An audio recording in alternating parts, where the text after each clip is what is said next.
Olá pessoal, tudo bem? Eu sou o professor Supermalva. Vamos aí para a terceira parte da nossa aulinha, o construtivismo na sala de aula. Mas antes de mais nada, vai lá, se inscreve no canal, ativa o sininho para não perder nada, tem bastante conteúdo aí para ajudar nos concursos, nos estudos, na faculdade.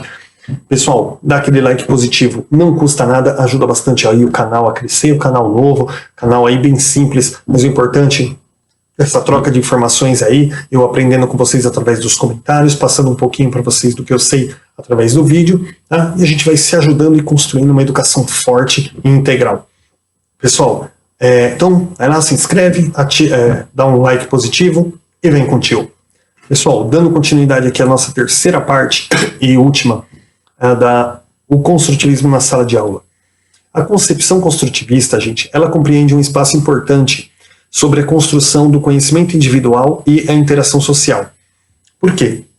Porque a concepção construtivista, ela valoriza demais aquilo que o educando já sabe, ela valoriza demais a construção da autonomia do educando, ou seja, ele buscar por si próprio conhecimento, ou tendo o professor como mediador, mas ele sendo ali provocado, ele sendo desafiado a buscar o conhecimento cada vez mais. Tá? Agora, quanto à interação social, gente, através do trabalho de projetos, a realização de projetos, ele tem que interagir com o meio, com as crianças, e aí ele vai aprendendo com os coleguinhas e passando o que ele sabe para os coleguinhas também. Tá? Então a concepção construtivista, ela é muito importante para essa construção individual e também coletiva. Aprender, pessoal, não é copiar ou reproduzir, isso aí era lá no tradicionalismo, onde o professor ensinava, os alunos tinham que copiar, decorar aquela coisa, e aquilo não fazia sentido nenhum para eles. Não, aprender, gente, é elaborar uma representação pessoal da realidade. Ou seja, o que eu acho sobre a realidade, como que eu acho que deve ser, como que eu acho que acontece. E através dessa representação pessoal, gente, conceber essa representação pessoal a partir de experimentações e conhecimentos prévios, gente. Ou seja, aquilo que o aluno já tem, ele já tem uma visão do que é o mundo dele, o que é a casa dele, o que é a rua dele, o que é a igreja que ele frequenta, ele já tem aquela concepção, gente. Tá?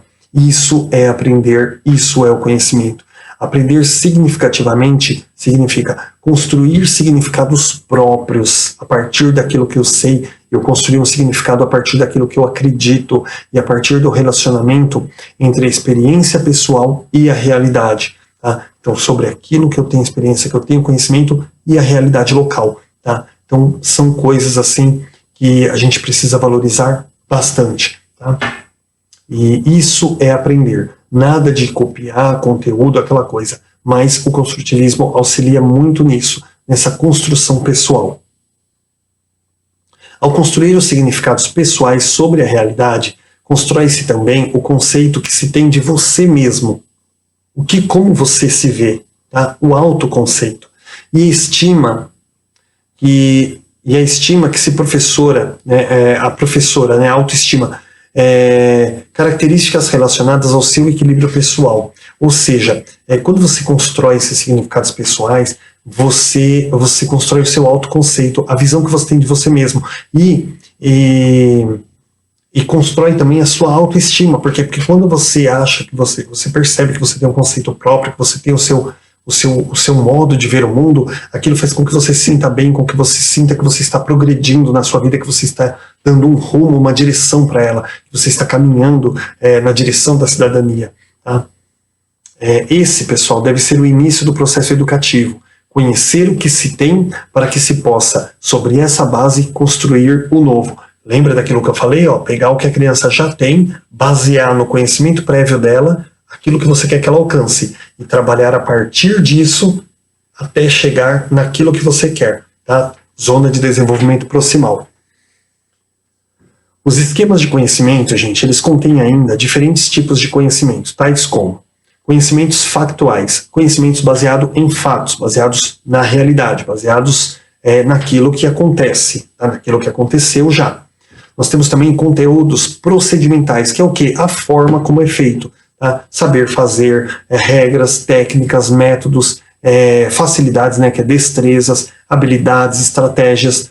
E tem os conteúdos atitudinais, que são o quê? Valores, atitudes e normas. Tá? Então são esquemas de conhecimento.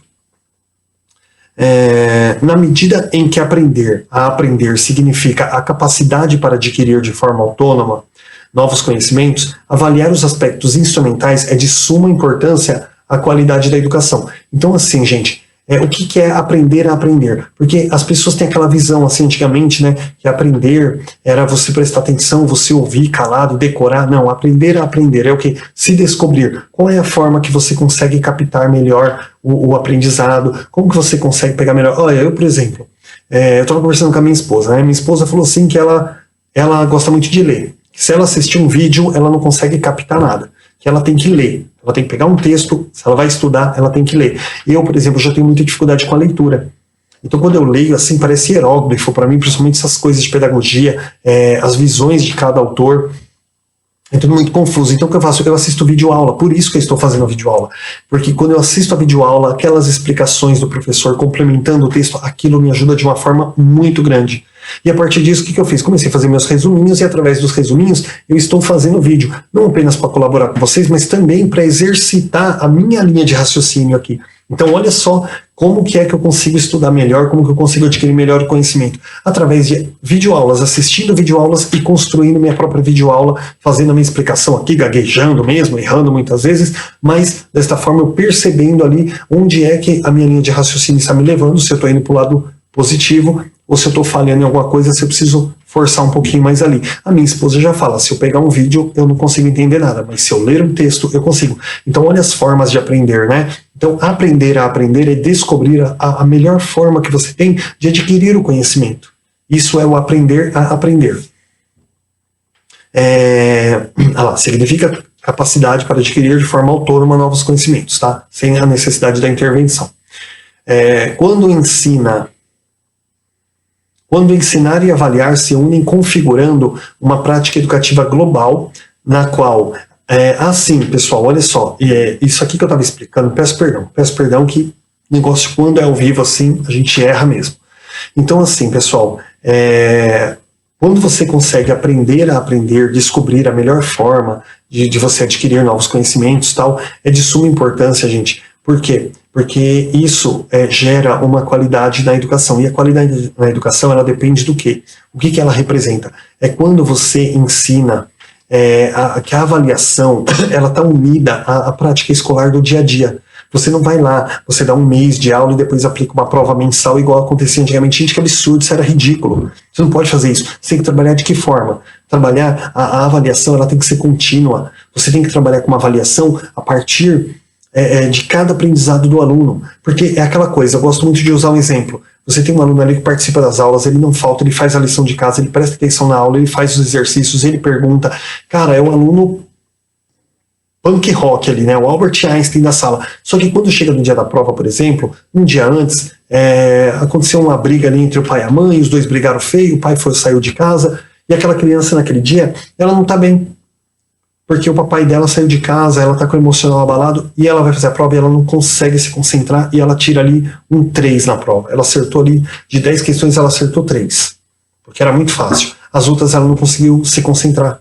Você vai fazer o quê? Você vai dar 3 para a criança? Olha, você está de recuperação. Poxa, mas todo aquele aprendizado dela, todo aquele compromisso que ela tem com... Não, então você vai fazer uma avaliação contínua. Peraí, olha o caderno dela, tem todas as atividades.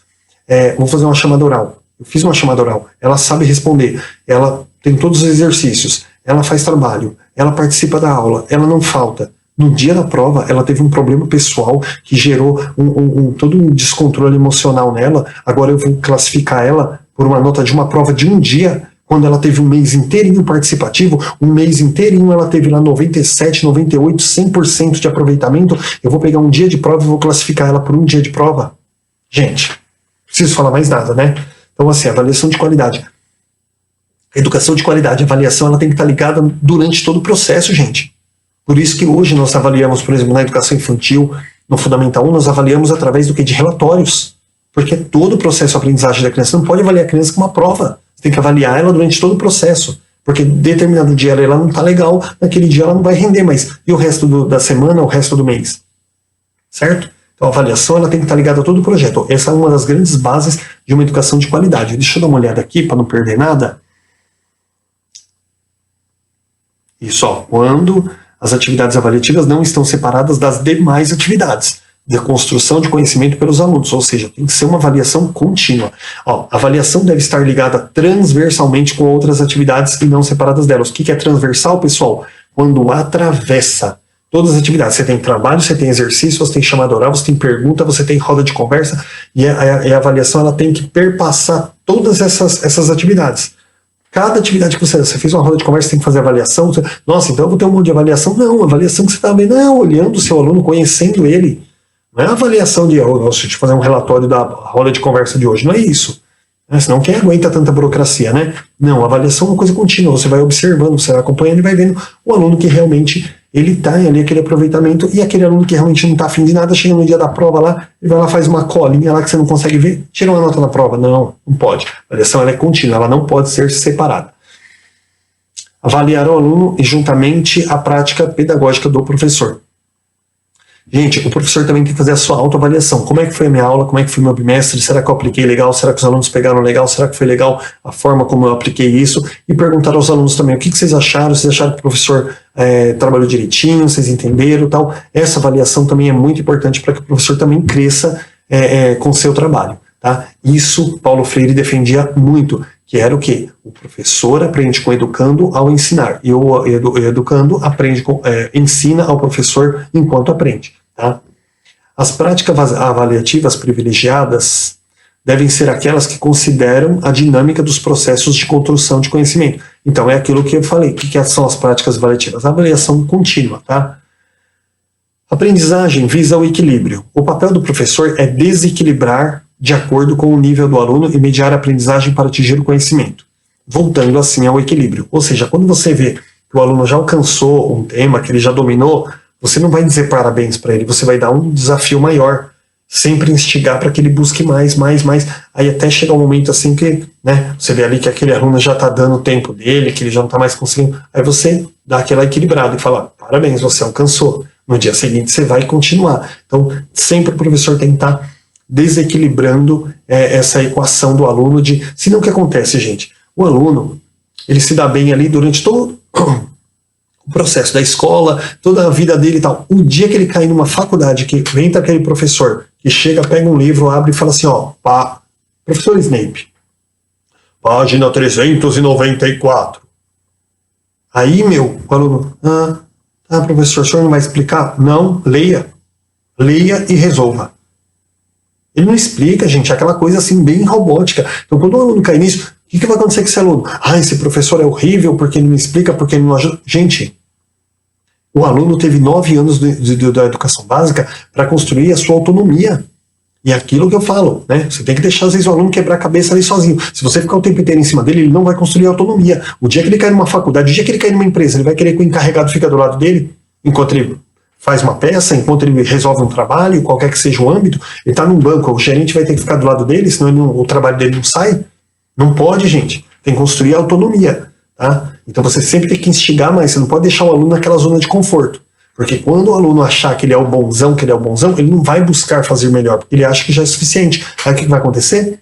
Quando ele realmente precisar mostrar trabalho, ele não tem autonomia. Ele sem autonomia, ele vai ser um cidadão marginalizado, jogado à margem, e vai deixar de ser o centro ali e vai ficar, como diz, fora da competitividade. Então, como é que vai ficar a vida dele? Certo, pessoal? Pessoal, espero que vocês tenham gostado dessa aulinha. O construtivismo é um assunto muito fácil de captar a sua essência, mas também, gente, vocês viram aí que é um conteúdo bem longo, tem bastante coisa, mas é bem fácil. Espero que eu tenha contribuído aí, gente. Até a próxima aula, bons estudos para vocês. Fiquem com Deus.